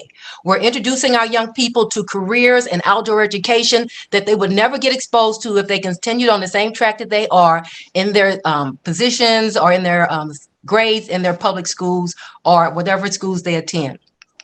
We have been able to transition from training people to getting the experts, park educators, people in the federal systems to work and train our young people. I am here today to ask you to put money in this budget, not just for our organization, but for people like us who have ideas, who have dreams, who have hopes, who don't want to be silent around the thing that matters to us most, the education, the care, and the nurturing of our young people. We'd like to have money in the budget for 13 to 15-year-olds to be able to train them in some kind of efforts to be able to work back in the community. We would also like to see money to train adults to open their own facilities to help young people right in this community. A camp doesn't have to be at a recreation center or in a park. It can be in a block. It can be in someone's yard. Our kids need access to food. They need to be safe. Our kids want to live and make significant contributions to this world. And all they need is a little support from the adults in this community and the funding that's coming here to be able to provide development of the youth infrastructure. Thank you so much. Stephanie Herbers, are you with us? Please correct my pronunciation. Yes, I'm here, and you got it great. So thank you, Mayor Jones and members of the advisory board for this opportunity. My name is Stephanie Herbers. I use she, her pronouns. I'm proud to call St. Louis City home for 19 years. I currently live in the 8th Ward, and I also work in the city with the St. Louis City Senior Fund. Overall, I agree with the recommendations for direct relief assistance and appreciate the mention of older adults in your draft document and examples of resources that are relevant for all ages. Tonight, I am asking to make sure that a portion of stimulus funds specifically supports older adults in our city. This support could include making sure that whenever possible, direct relief assistance is applicable to residents living on fixed income, such as Social Security. Many of our neighbors have experienced financial hardship due to COVID-19, but have not necessarily experienced a loss in income. And sometimes it's been unclear whether, what COVID-related support they can receive, particularly related to rent, mortgage, and utility assistance. Workforce efforts ensuring engagement of older adults is important, particularly those who may have lost or had to step back from jobs and are struggling now to find employment, including city residents engaged in CSEP programs like the ones hosted by MERS Goodwill. In addition to childcare, making sure caregiver support includes support for working caregivers of adults who need caregiver respite, adult daycare, home health and homemaker chore services, and other resources. We need to work together on systems changes that increases pay and support for direct care workers, as well as funding to support individuals and families who need assistance. In regard to internet access and equipment, just an addition for your recommendations to consider would be maintaining and expanding support for internet access and technology equipment in subsidized apartment communities, including the Wi-Fi program the St. Louis Housing Authority is piloting, as well as working with senior centers. Finally, engaging and supporting the aging provider network in the planning process and getting resources to residents is key, starting with the city's area agency on aging. As Julia Allen had mentioned, the pandemic has emphasized the need for more support for a very stressed aging network system in the city that has lacked resources it needs for years and has had significant funding cuts this past year. Despite the need for more resources, like many other organizations, this network did not stop providing services, and their teams have been working tirelessly to serve city residents. Yes, 30 seconds. It's great. It's often assumed that older Americans Act dollars, Medicare, and Social Security are sufficient safety net to support older adults, but these programs are not structured to be the sole resources for older adults, leaving many struggling to pay. I get turn to speak. So while Social Security does keep many older St. Louis incomes just above federal poverty level, 1 in 5 households led by city residents 65 plus live with incomes less than $15,000 per year. For Black-led households, this number increases to 1 in 3. Older adults have been significantly affected by the pandemic. Many are physically and socially isolated and struggling to meet monthly bills. We are fortunate that we are the only area in the region with a senior levy fund, but we don't have enough. That's time. Thank you. Thank you, Stephanie. We have so many more to get to. I'm sorry. Let's move on to Julie Fox. Good evening, everyone. I'm Julie Fox, the Executive Director of the Immigrant Home English Learning Program and the Chair of the Immigrant Service Providers Network, or ISPN, and a resident of the city.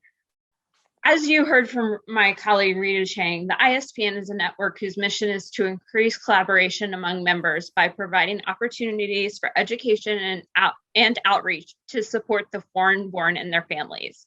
There are estimated to be over 25,000 immigrants in St. Louis City. Since the beginning of the pandemic, the ISPN has worked to address the lack of language access for the immigrant population that does not speak English or has limited English proficiency. We want to see the city ensure that the population has access to the relief funds and relevant resources by providing interpretation and translation service for hotlines, online portals, benefit navigators, mediators, and any other services provided. We also want to see materials translated to the many different languages spoken by the city's immigrant community, as well as direct outreach on the assistance available to them. The ISPN has a dedicated language access committee that could provide information to the city on best practices that would benefit the immigrant community. Additionally, the ISPN has found that there is an overwhelming need for direct cash assistance to foreign-born individuals and families who have not had access to the state and federal assistance programs provided during the pandemic. The need for immediate financial solidarity for this population must come from trusted community partners in order for individuals and families to feel safe accessing the aid provided. We have found in our research that the distribution of cash assistance from immigrant serving organizations has not only worked regionally, as seen through the ISPN's Immigrant Family Emergency Relief Fund, which Rita Chang spoke about, but also nationally as well through various state and city initiatives. The Immigrant Service Providers Network is a resource for the city to understand the specific needs of the immigrant population. We encourage you to consider how our service providers and the network itself could be of assistance to assure the immigrant community that the city is working with trusted community partners to access relief fund and resources. Thank you for your time and consideration. Thank you. Rhonda Jackson.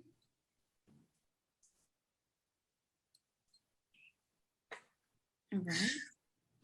Is Gary Newcomer? Hi, can you hear me? Yes.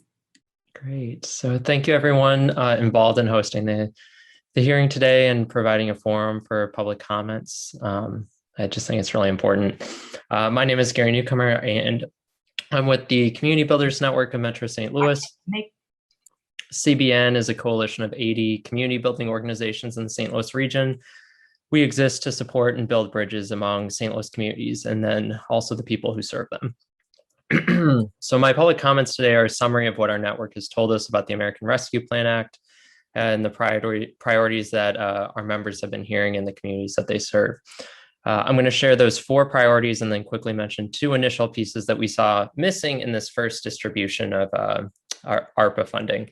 So the 4 priorities that our members have lifted up are 1, invest in the Affordable Housing Trust Fund without replacing local funding sources. 2, support neighborhood planning and the implementation of community-led plans. 3, elevate solutions for preventing vacant buildings and properties with an emphasis on keeping people in their homes. And 4, building lasting supports for both small businesses and commercial corridors in our city. So we're really heartened to see the support for so many of these priorities, especially not replacing the local Affordable Housing Trust Fund commitments from the use tax, but adding to those with federal funds. That being said, we also want to acknowledge that there remain opportunities for each of these priorities to be funded further in the future. And 2 examples of what we saw missing included funds for home repair and also funds for community-led planning or implementation of community-led plans. So CBN members are still working together to refine potential solutions and form partnerships as we listen to community priorities. And we're going to be excited to share those solutions and recommendations as we identify them, because we know this is only the first round or first distribution of ARPA funding in a much longer process. So thank you again, everyone, and have a great evening. Thank you. George Stair, are you with us? I am. I'm just an old retired guy, and but it seems to me that in the short term, we have to avoid a big increase in homeless people. In the longer term, well, I would hate for all the money to be spent on short-term needs without making some long-term improvements. I hope the choices will be based on research rather than popularity of programs. Question being, what will help people the most over the long term? I think some people are held back by various barriers and will improve their situation if we let them. The barriers I'm thinking maybe are childcare, training, education, transportation, maybe counseling. In other words, investing in people more than facilities. I think if people can increase their income, issues like housing quality will be solved. People just need better ways of producing income. Anyway, I don't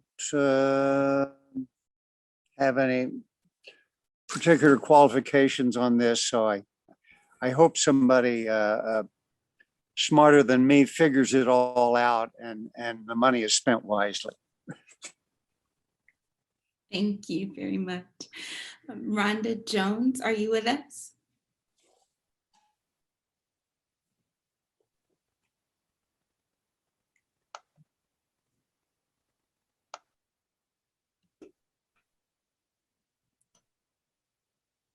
Rhonda, are you able to unmute?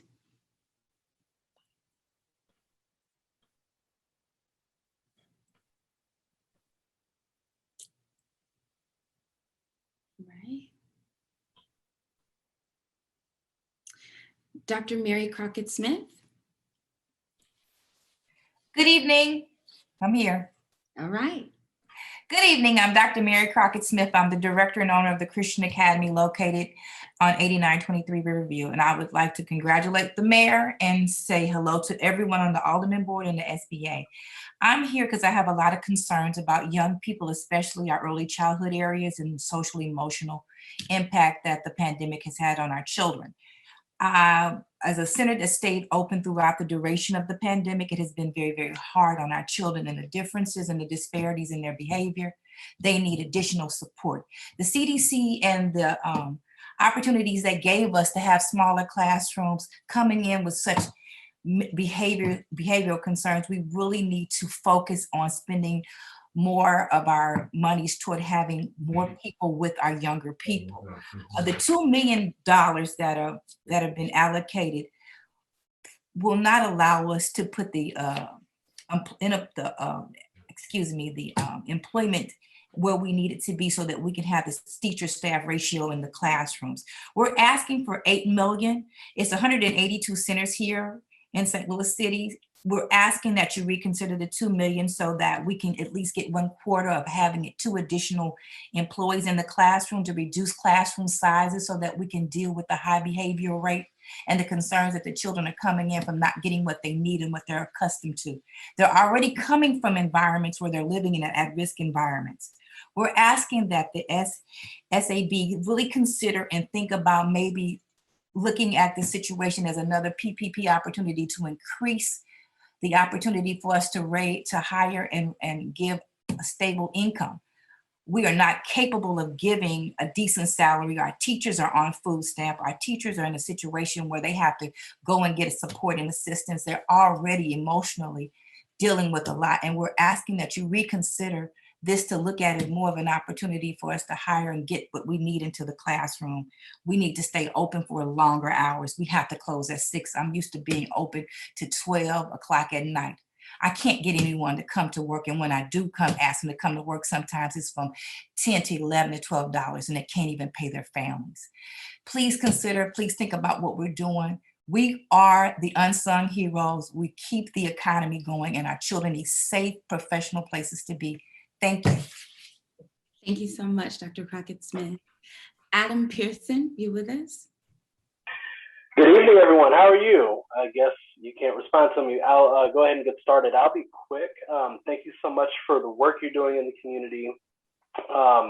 My name is Adam Cicero Pearson, and I use the he, his pronouns. I'm the Chief Operating Officer at Peter and Paul Community Services, where we walk with people facing homelessness on their path to stable living.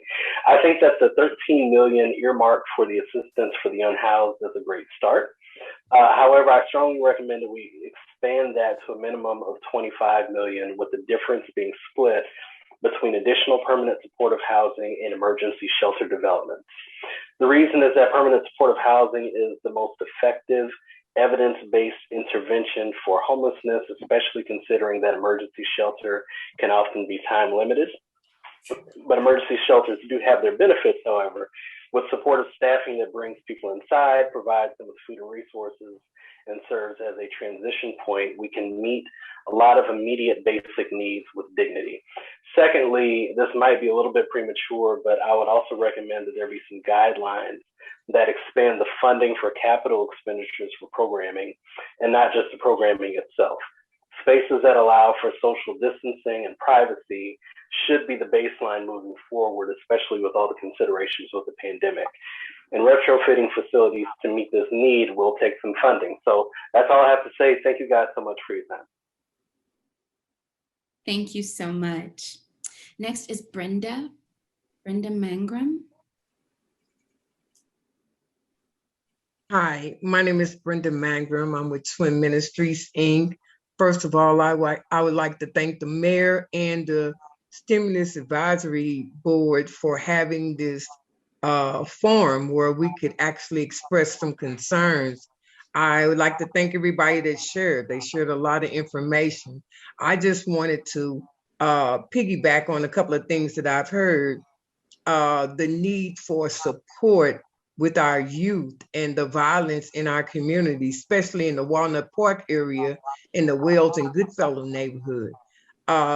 This is one of the biggest concerns I think our city has at this point. There are a lot of grassroots organizations that have great ideas and that can come together and provide the services that are needed in this area, who have boots on the ground and are able to make a difference. But most of the funding that has been allocated has not went to those grassroots organizations that are actually willing, ready, and able to do that work. I just wanted to say that if we get an opportunity to be funded where we could provide the service that's needed in the areas that is most needed in, our city would benefit a great deal from it. Thank you. Thank you so much. Next up is Bata. And please. Am I audible? Yes, you're on. Okay. Thank you. And once again, congratulations to the mayor. I just wanted to talk about, I guess, priority one, and I guess it's health. And it's putting something towards the pandemic and getting out of the pandemic. St. Louis is one of the target cities, 11 target cities from Donald Trump. And so it's supposed to take an aggressive stance towards getting out of the pandemic. And there's been put forth to have a pandemic ceremony here to get out of it. It will be for the world, for the nation, and of course for this city. Next, I wanted to talk about vet businesses downtown as far as your priority 4, but having vet businesses downtown and having some type of promotion to have foot traffic downtown. Downtown St. Louis, I guess it has a history going back to Union Station with Chicago and Memphis and St. Louis.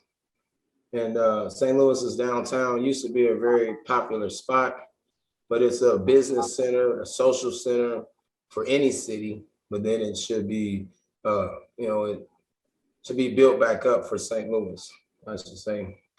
Foot traffic during the day, during the week is very important. And it was a little funny, give the first 1,000 people $1,000.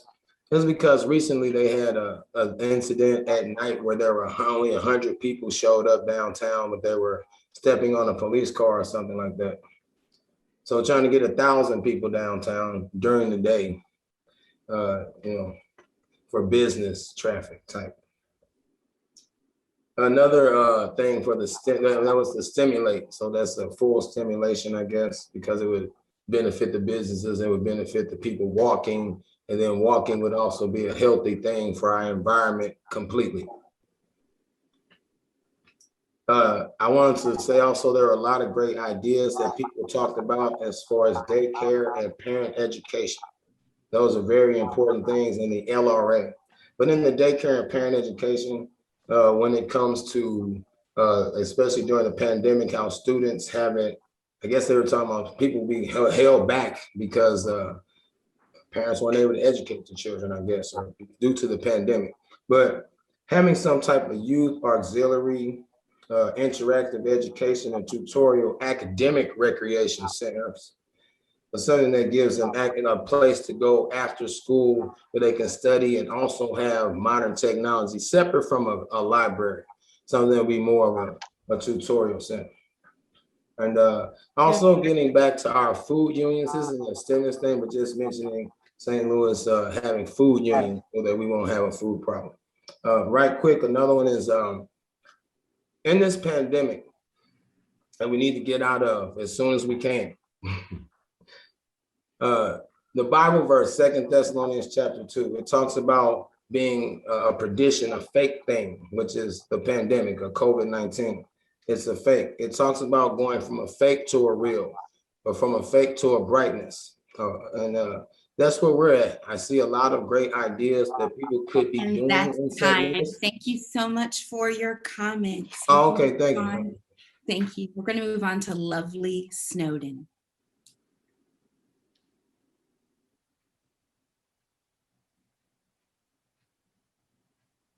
Lovely, you with us?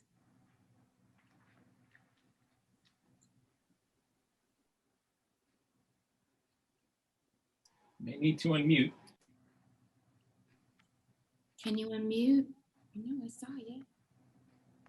Can you hear me now? Yes, sure can. Okay. Thank you so much. My name is Lovely Snowden, and I work for a community, well, I volunteer for a community-based program that's located in Hyde Park. And part of what we do is support the entrepreneurship of early child care for African-American women who have early childhood programs. And what we've done is making sure those neighborhoods in Hyde Park decide on what they want to do with the money that's allocated for early childhood. Those ladies live in the neighborhood, and we want to see that they get to decide on what they need instead of the big guys in early childhood that don't live in that neighborhood coming in that neighborhood deciding on how that money should be spent. Those ladies worked during the pandemic. They work 24 hours. They are supporting families that work in those non-traditional hours, and those hours need to be expanded. They need to provide more services because there's, before the pandemic, there was a need for more child care programs, and to make that neighborhood in Hyde Park safe, there needs to be safe places for children. Thank you very much. Thank you so much. Vanetta Clark. Yes, I'm here. Can you hear me? Yes. Greetings to everyone. Thank you for this opportunity, Mayor Jones, and to the SAB board. You all have done a wonderful job this evening. And again, thank you. I'd like to begin by reading a quote to you all from the United States Department of Justice. It says, criminologists have largely ignored disturbed biochemical functioning as a possible cause of criminal behavior. Like alcohol or drugs, ordinary foods or the lack of them can alter the mind and unleash criminal behavior. Sugar starvation, vitamin deficiencies, lead pollution, food additives, and food allergies can convert a normal brain into a criminal brain. I was previously a resident of the Penrose community, and I've taught within the Walnut Park community for almost a decade. In 2018, I left the classroom to begin my own educational consultant business, which aided new teachers in addressing our inner city students and teaching them how to effectively apply resilient strategies. At this time, I come before you all with something more urgent in addition to teaching the resiliency practices, which is to address the critical need for nutritious food in the inner city of St. Louis. At this time, I am currently a doctoral candidate at Washington University. My research focuses on resiliency, nutrition, and most importantly, how to overcome adversity with an emphasis in epigenetics. I am asking to pilot a program specifically in the Walnut Park community that will have specific standards and objectives, that will train teachers how to work with our youth, and most importantly, provide nutritious dinners for those students who would participate. This would be an after-school program. In addition, this is also a research program. The pilot program would go forth for 1 year, and at the end of that year, we would submit all research findings and conclusions to the board for further analysis and making more informed decisions for the Walnut Park community. You can learn about me and my work for the St. Louis community at www.theresiliencebrand.com. Thank you for this time. Thank you so much, Vanetta. Is Gerald with us? Gerald Kleba? Yes, I am. Good evening. I would like to echo the compliments and gratitude that so many other people have already stated with regard to this advisory board and to Mayor Jones. I am a Catholic priest in St. Louis. I've been a priest here for 55 years, and the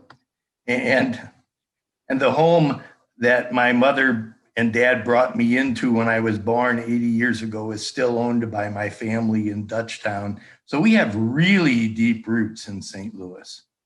I have spent much of my priesthood in economically stressed neighborhoods in the housing projects downtown in DeVille and in Forest Park Southeast, and have been very involved in social action programs throughout my many years.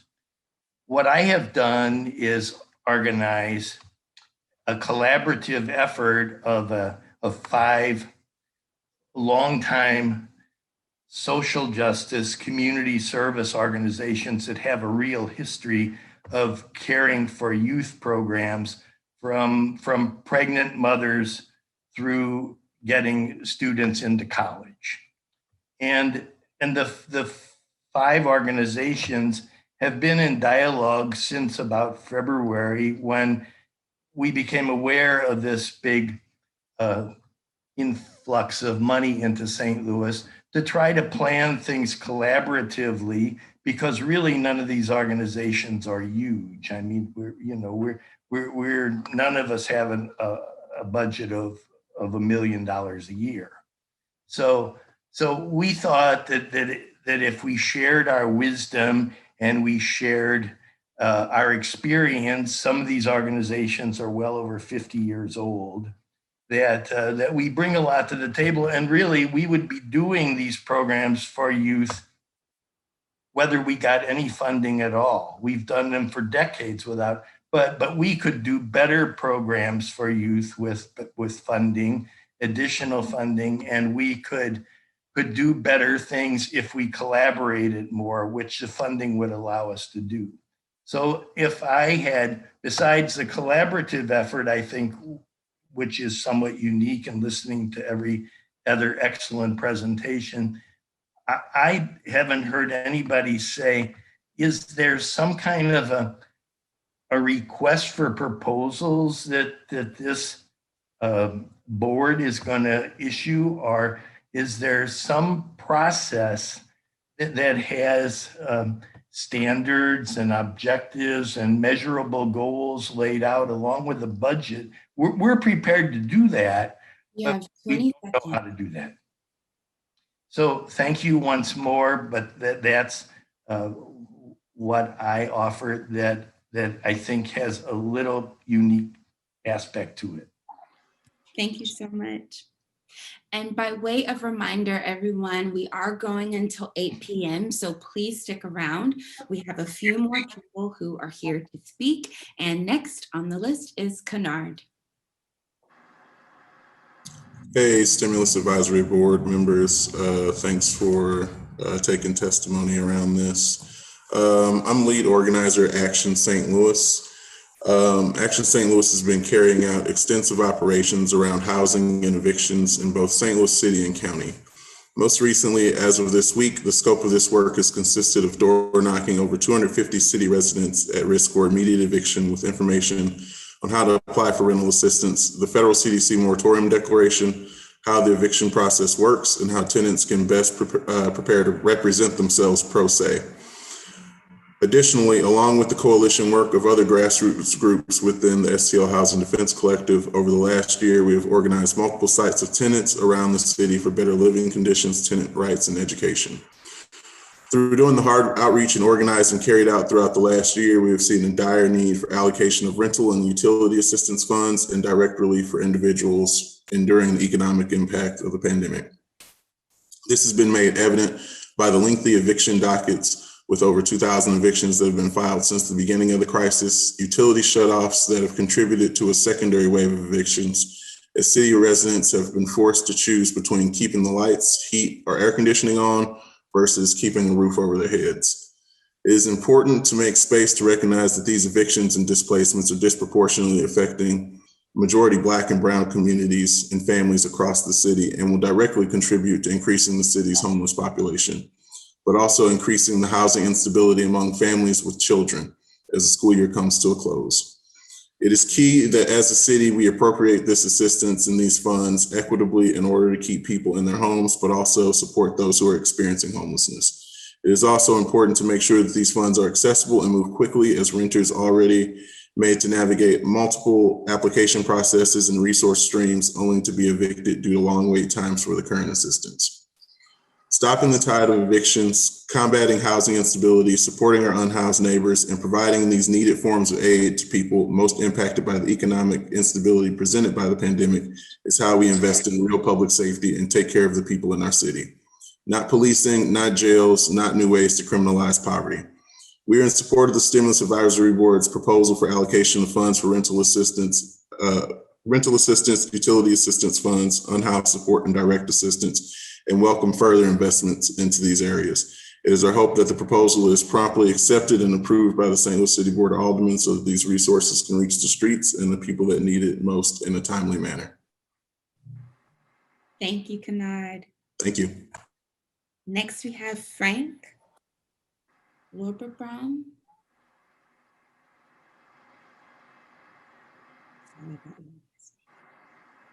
Frank, are you here? Please correct my pronunciation.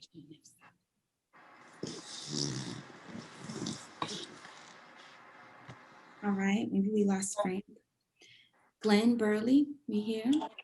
Yeah, I'm here. Can you hear me? Yes. All right. Yeah, Glenn Burley from Equal Housing Opportunity Council. We're the area's fair housing enforcement nonprofit. And I'm going to keep myself short today.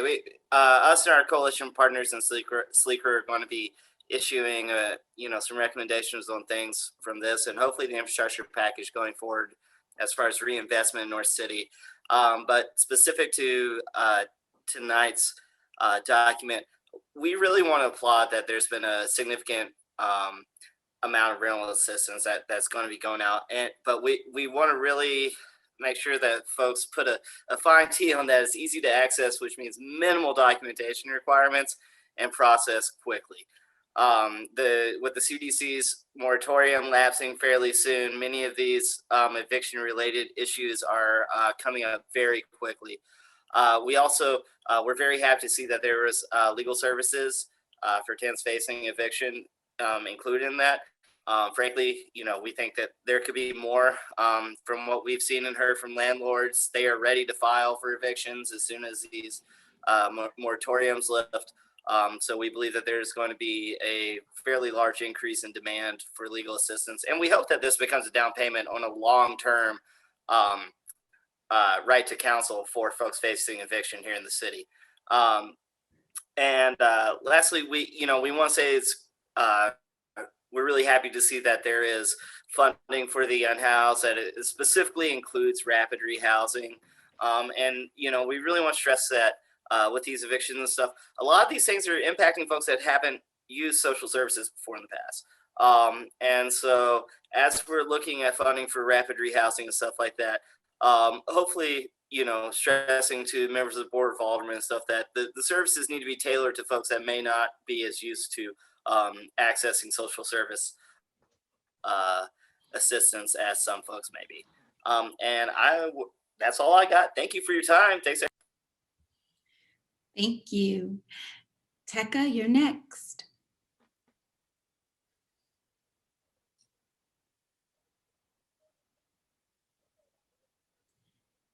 Can you unmute if you're speaking? Oh, it popped up in the background. Can you hear me now? Yes. Great. Hey, thanks to everybody. Thanks to Mayor Jones and to the advisory board and for what you're doing tonight and what you've done in drawing up this proposal. I really like it. I think it's really strong. I'm just been overwhelmed listening to everybody who's working in the community doing amazing things. My name's Tekka Childress. I can't believe, Michelle, you said it right. Way to go. I have been a long time outreach worker to unhoused persons. And so my comments are very specific and refer to the draft on the portion of money for unhoused services. I really liked it a lot, but I wanted to offer a couple thoughts. One is there's regarding the intake system to getting into services and into shelters and into different programming. I would encourage the use of a coordinated rather than a central intake system. A coordinated system that's broader and has multiple access points is critical in really giving people a sense of being able to access something. We've had long uses of systems that have taken forever for people to get into. They can't find the door and they can never quite get in. And currently the COC and outreach workers are developing apps to allow real-time access to shelters and other services. So encourage using that by a broader group of people rather than central intake system. My second thought is I strongly support the support of people who live outside and in any kind of an intentional encampment. People need to be safe if they have to live outside. I do want to say that I think very few people want to live outside. In my experience, that's been true. And I want to think about whether we could make the encampments set of tiny houses rather than tents and structures that are less safe. We might be able to provide better than just for encampments, but provide other types of real housing, even if it's only temporary. Additionally, on the point of the encampment, I want to suggest that we think about having numerous encampments rather than one large one, so that people don't have to live in a huge village of people they don't know, don't feel close to, and just how dehumanizing that can be in itself when a lot of people live together in a small setup. Then my last point is on the question of the wraparound services, which I'm truly grateful that you have the 1.25 million in wraparound services. Just want to offer some specificity around that, both in terms of mental health services and in substance use disorder services. You have time, Tekka. I'm sorry. Okay, no problem. That's good. I'm happy. Your comments into an email, though. Thank you so much. Thank you very much. Absolutely. Next, let's hear from Eugene.